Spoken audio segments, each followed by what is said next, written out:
সনাতন সংস্কৃতির ধারক ও বাহক একটি সংগঠন। আজ সংস্কার ভারতী পশ্চিমবঙ্গ দক্ষিণ 24 পরগনা জেলা সমিতির তরফ থেকে আয়োজন করা হয়েছে নবরাজ বন্দনা অনুষ্ঠান। সেই অনুষ্ঠানে উপস্থিত সবাইকে আপনাদের অনেক অনেক অনেক স্বাগত। আমাদের মধ্যে উপস্থিত হয়েছেন সভাপতি, আজকের অনুষ্ঠানের সভাপতি ডক্টর জয়ন্ত রায় চৌধুরী, বিশিষ্ট সমাজসেবী, রাজপুর বিদ্যানিধি উচ্চ বিদ্যালয়ের অবসরপ্রাপ্ত পদার্থবিদ্যার শিক্ষক। প্রধান অতিথি হিসেবে থাকছেন শ্রীমতী নীলাঞ্জনা রায় মহাশয়া, সংস্কার ভারতী কেন্দ্রীয় সম্পাদিকা এবং প্রান্ত মার্গদর্শক। বিশিষ্ট অতিথি হিসেবে রয়েছেন শ্রী রঘুনাথ নন্দী মহাশয়, প্রসিদ্ধ তবলা বাদক। আমি ওনাদেরকে মঞ্চে আমন্ত্রণ জানাচ্ছি। শুরু হয়েছে আমাদের অতিথি অনুষ্ঠান।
সভাপতি মাননীয় ডক্টর জয়ন্ত রায়চৌধুরী, প্রধান অতিথি মাননীয়া শ্রীমতী নীলাঞ্জনা রায়, এই সঙ্গে দুই বিশিষ্ট আর গুণীজন শিল্পী অর্থক নৃত্যগুরু সন্দীপ মল্লিক এবং তবলা বাদ্যে অন্যতম বিশিষ্ট তবলা বাদক শ্রী রঘুনাথ মল্লিককে আমার শ্রদ্ধা জানাই।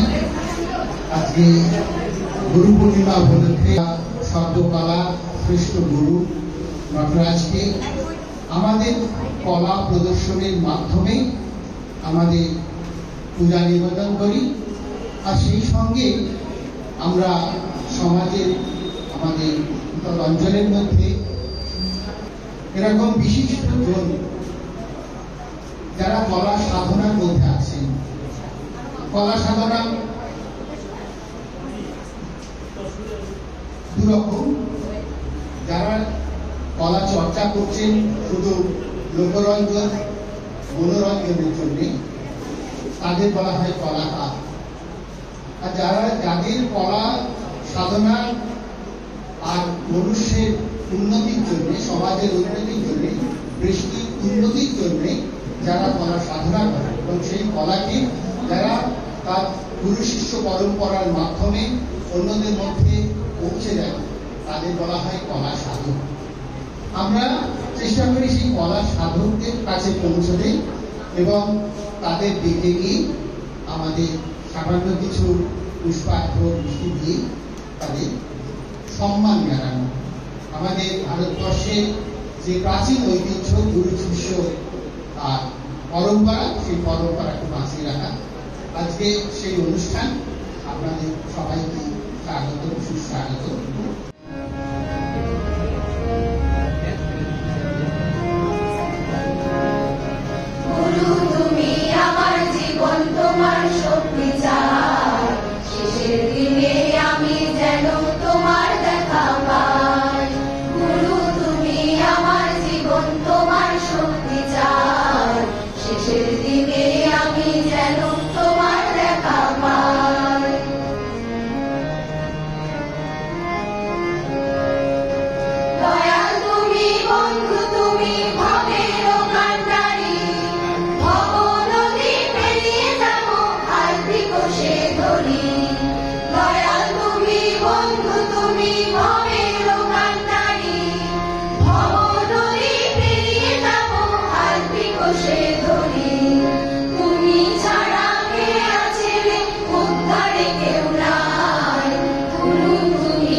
ও মিষ্টি দিয়ে বরণ করে নিয়েছেন সোনারপুর চর্চা কেন্দ্র প্রমুখ শ্রীমতী সীমা জানা মহাশয়।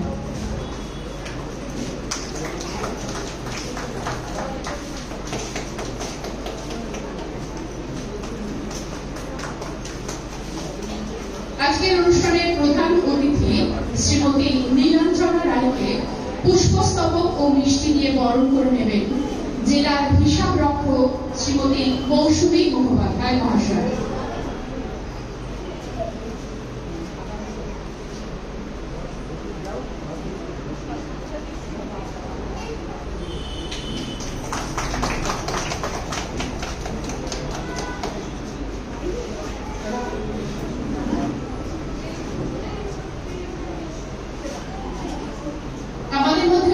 রয়েছেন আন্তর্জাতিক খ্যাতিপ্রাপ্ত কত্থক নৃত্যগুরু শ্রী সন্দীপ মল্লিক মহাশয়। দিল্লির কত্থক কেন্দ্রের আমন্ত্রিত অধ্যাপকের দায়িত্ব পালন করেছেন উনি। তিনি গুরু শ্রীমতী শ্রীলেখা মুখার্জির কাছে 4 বছর বয়স থেকে কত্থক নৃত্যের শিক্ষা গ্রহণ করেছেন। এই সঙ্গে তিনি পণ্ডিত বিরজু মহারাজের, পণ্ডিত চিত্রেশ দাসজির, গুরু বীরা অর্ণব প্রমুখ কত্থক গুরুদের সঙ্গে যুক্ত থেকেছেন।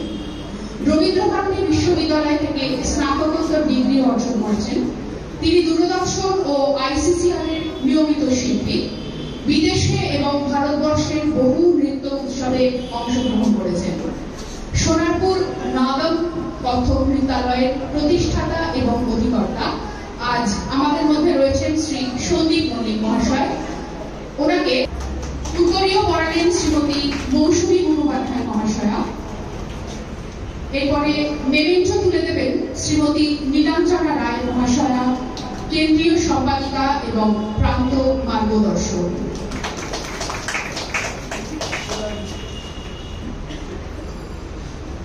এরপরে ফল ও সামান্য একটু মিষ্টি তুলে দেবেন সোনালী উত্থাসেনী, জেলা সঙ্গীত বিধা প্রবর্তক।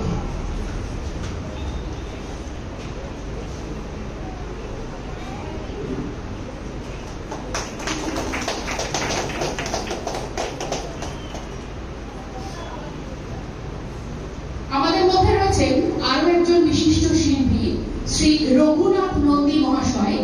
উনি প্রসিদ্ধ বি হাই গ্রেড তবলাবাদক, রবীন্দ্রভারতী বিশ্ববিদ্যালয় থেকে স্নাতক, বঙ্গীয় সঙ্গীত পরিষদ থেকে সঙ্গীত বিভাগর, পণ্ডিত জ্ঞান প্রকাশ ঘোষ মহাশয়ের ছাত্র, আকাশবাণী ও দূরদর্শনের আমন্ত্রিত শিল্পী।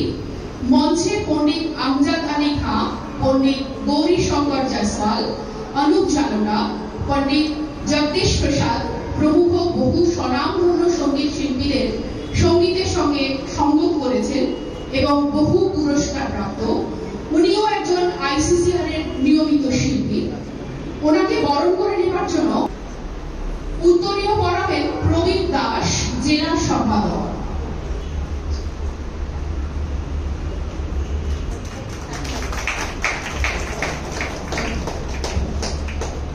মেমেন্টো তুলে দেবেন ডক্টর জয়ন্ত রায়চৌধুরী, বিশিষ্ট সমাজসেবী।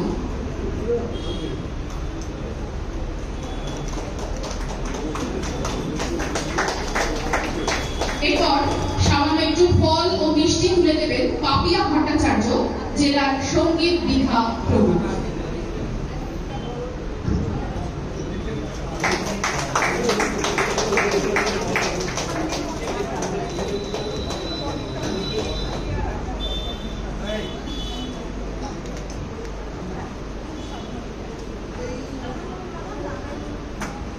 এরপরে মঞ্চের সামনে আসার জন্য অনুরোধ করব শ্রী নিত্যানন্দ মুখার্জি মহাশয়কে, ডক্টর পার্থ সারথী দাস পট্টনায়ক মহাশয়কে এবং শ্রী অশোক কুমার ঘোষ মহাশয়কে। শ্রী অশোক কুমার ঘোষ মহাশয় একজন বিশিষ্ট সঙ্গীত শিল্পী এবং জেলা সমিতির মার্গদর্শক। ডক্টর পার্থ সারথী দাস পট্টনায়ক মহাশয় বিশিষ্ট তবলাবাদক, বিজ্ঞানী কৃষি দপ্তর, পশ্চিমবঙ্গ সরকার।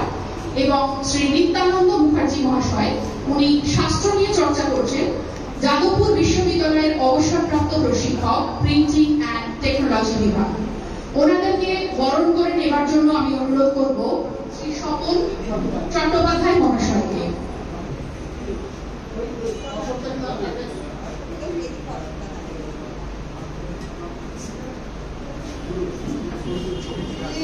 শ্রী অশোক কুমার ঘোষ মহাশয়কে বরণ করে নেওয়া হলো, করলেন শ্রী স্বপন চট্টোপাধ্যায় মহাশয়। এরপরে ডক্টর পার্থ সারথী দাস পট্টনায়ক মহাশয়কে বরণ করে নিলেন জেলা সহসভাপতি শ্রী স্বপন চট্টোপাধ্যায় মহাশয়। এবারে নিত্যানন্দ মুখার্জি মহাশয়, ওনাকে বরণ করে নিচ্ছেন জেলা সহসভাপতি শ্রী স্বপন চট্টোপাধ্যায় মহাশয়। এর সঙ্গে শেষ হলো আমাদের অতিথি বরণ অনুষ্ঠান।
আন্তর্জাতিক নটরাজ পুজোর অনুষ্ঠানে ওনার থেকে শুনে নেব কিছু মূল্যবান বক্তব্য।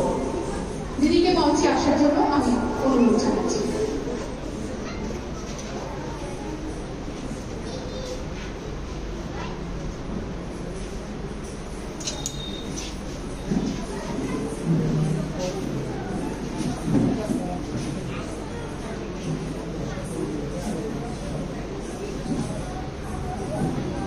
নমস্কার। আজকের এই পুণ্যতিথির উপলক্ষে যে অনুষ্ঠানের আয়োজন করা হয়েছে তাতে সমাগত গুণীজন, সংস্কার ভারতীর অক্লান্ত পরিশ্রমী যে সমস্ত সদস্যরা উপস্থিত আছেন, কার্যকর্তা অধিকারীরা উপস্থিত আছেন, তাদের সকলকে আমার আন্তরিক প্রণাম এবং অভিনন্দন। এখানে উপস্থিত রয়েছেন আজকের সভাপতি শ্রী জয়ন্ত রায়চৌধুরী মহাশয়, বিশিষ্ট দুই অতিথি শ্রী সন্দীপ মল্লিক মহাশয়, আন্তর্জাতিক খ্যাতি সম্পন্ন নৃত্যগুরু, এবং বিশিষ্ট অতিথি শ্রী রঘুনাথ নন্দী, যিনি প্রসিদ্ধ তবলিয়া। কারণ আজকের দিনটি এমন যে এই দিনটির তাৎপর্য এবং এর বৈশিষ্ট্য অসীম। আমরা শুধুমাত্র মুখে বলছি গুরু পূর্ণিমা, নটরাজ বন্দনা, কিন্তু এর অর্থ যদি আমরা অনুধাবন করি তাহলে কিন্তু সেটি অত্যন্ত গভীর। আর আমাদের এই ভারতবর্ষ আধ্যাত্মিকতার পূর্ণভূমি, এবং এই ভারতবর্ষে বিভিন্ন বৈশিষ্ট্য আছে, এবং সেই বৈশিষ্ট্যের মধ্যে গুরু শিষ্য পরম্পরা একটি উল্লেখযোগ্য বৈশিষ্ট্য। সংস্কার ভারতী আমরা জানি একটি অখিল ভারতীয় সাংস্কৃতিক প্রতিষ্ঠান। সারা ভারতবর্ষ জুড়ে সংস্কার ভারতীর কাজ চলছে, এবং সেই সংস্কার ভারতী এই বিশেষ তিথিটিকে, গুরু পূর্ণিমার তিথিটিকে এবং নটরাজ পূজন দিবসকে একটি উৎসব হিসেবে পালন করে থাকে।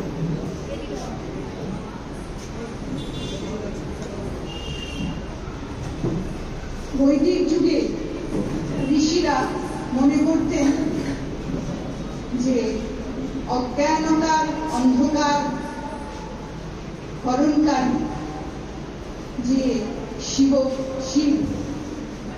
সেই শিবকেই তারা গুরুর সংজ্ঞা দিয়েছিলেন। এবং এরকমও কথিত আছে যে দেবাদেবের শিব মহাদেব তিনি 7 জন ঋষিকে প্রথম গুরুতত্ত্ব জ্ঞান প্রদান করে এই গুরু শিষ্য পরম্পরার সূত্রপাত করেন। তো সে যাই হোক, এই দিনটি আমাদের কাছে অত্যন্ত গুরুত্বপূর্ণ। শিবেরই এক রূপ এই নটরাজ, যে মূর্তির সামনে আমরা আজকে আমাদের পুষ্পার্ঘ্য প্রদান করেছি। এবং আমরা জানি যে, অনেকেই জানেন, এটা আমাদের প্রচলিত যে নট এবং রাজ এই দুটি শব্দ মিলে নটরাজ। নট অর্থাৎ খুব সোজা করে বলতে গেলে নৃত্য কলায় বা বিভিন্ন কলায় পারদর্শী পুরুষ, এবং রাজ মানে যিনি প্রভু, অর্থাৎ নটরাজ হচ্ছেন সকল কলার আধার স্বরূপ। সংস্কার ভারতী কলার সাধনার মধ্যে দিয়ে তাদের লক্ষ্য পূরণে ব্রতী হয়েছে। ভারতীয় পরম্পরা সংস্কৃতির যে আবহমান কালের ধারাটি যাতে অক্ষুণ্ণ থাকে, অপ্রতিহত থাকে, সেই ব্রত নিয়ে সারা ভারতবর্ষে কাজ করে চলেছে। সেই কারণে এই বিশেষ তিথিটিতে নটরাজকে বন্দনা করে তাদের অন্তরের শ্রদ্ধা নিবেদন করা, এবং আজকে যে আমরা এখানে দেখছি যে বিভিন্ন কলাকুশলীরা তাদের নৃত্য সঙ্গীত প্রস্তুতির মাধ্যমে এই বন্দনা করছেন। আজকে বন্দনার এইরকমই একটি স্বরূপ। প্রারম্ভে আমাদের বিশিষ্ট অতিথি যিনি আমাদের অমিতাভদা, তিনি বললেন যে আমরা এখানে ধূপ ধুনো দিয়ে হয়তো পূজা অর্চনা করি না, কিন্তু অন্তরের যে আরাধনা, সেই আরাধনা আমরা আমাদের কলা প্রস্তুতির মধ্যে দিয়ে তার চরণে অর্পণ করি। এই যে আষাঢ় মাসের পূর্ণিমা তিথিটিকে গুরু পূর্ণিমা বলা হয়, কারণ এই দিনেই মুনি ঋষিরা মহর্ষি বেদব্যাসকে পূজা অর্চনা করেছিলেন এবং সেই কারণেই এই তিথিটিকে ব্যাস পূর্ণিমাও বলা হয়ে থাকে, এই আষাঢ় মাসের পূর্ণিমা। এছাড়াও বিভিন্ন কারণ আছে, আমি অনেক বৈশিষ্ট্য আছে দিনটির, সেই বৈশিষ্ট্যগুলিতে আর যাব না, দীর্ঘায়িত হবে। যাই হোক, এই বিশেষ দিনটি অত্যন্ত তাৎপর্যপূর্ণ এবং এই তিথিটি অত্যন্ত পূর্ণ তিথি। সেই রকম আমাদের কলাক্ষেত্রেও কিন্তু এই